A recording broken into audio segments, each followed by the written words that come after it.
Coucou tout le monde, j'espère que vous allez bien. Aujourd'hui je vous retrouve avec une nouvelle vidéo et ça va être un point lecture concernant le deuxième tome de la saga Vampiria de Victor Dixen qui s'intitule La Cour des Miracles aux éditions Robert Laffont dans la collection R. Je vous laisse d'ores et déjà aller voir ma vidéo concernant le premier tome si vous ne voulez pas être spoilé, mais là je vais essayer comme d'habitude d'en dire le moins possible sur l'intrigue. Mais si vous voulez savoir ce que j'ai pensé du premier tome, je vous laisse aller voir, ce serait un peu plus logique de commencer par là. Pour remettre rapidement en contexte, on avait une jeune fille qui avait vu toute sa famille se faire décimer par un vampire. Elle est la dernière rescapée et elle va absolument vouloir se venger du roi soleil qui est devenu un vampire et qui est à l'origine en fait de tout ce massacre, de toute cette organisation actuelle où les vampires se nourrissent des roturiers.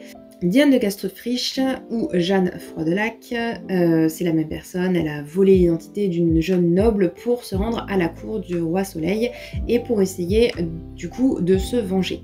À la fin du premier tome, Diane a réussi à se rapprocher au maximum du roi soleil et dans ce deuxième tome, on est parti dans une autre intrigue, dans une autre quête. Des ghouls sévissent dans la ville et s'attaquent aux habitants. Donc les ghouls, ce sont des espèces de monstres chauves avec des longues griffes qui sont pires que les vampires encore, qui attaquent les gens, qui les mangent et qui les tuent. Les vampires à la base normalement ne se nourrissent que de sang qui ont été ponctionnés, mais sauf si jamais quelqu'un rôde après le couvre-feu, ils peuvent allègrement se nourrir. Un autre personnage rentre en scène, la Dame des Miracles, donc qui est à la tête de la Cour des Miracles, vous l'aurez compris. Et cette dame veut prendre la place du roi soleil. Diane et ses coéquipiers vont être missionnés pour déloger cette dame et la tuer, tout simplement. Donc c'est cette intrigue-là qu'on suit dans ce deuxième tome. On apprend beaucoup de choses et on a encore plus de questions que dans le premier tome, ce que je trouve très très intéressant parce que j'ai l'impression que l'auteur va du coup approfondir son univers. On découvre d'autres clans. On découvre notamment aussi des histoires de technologie, d'innovation. J'étais embarquée dans ce deuxième tome, je ne savais pas vraiment à quoi m'attendre.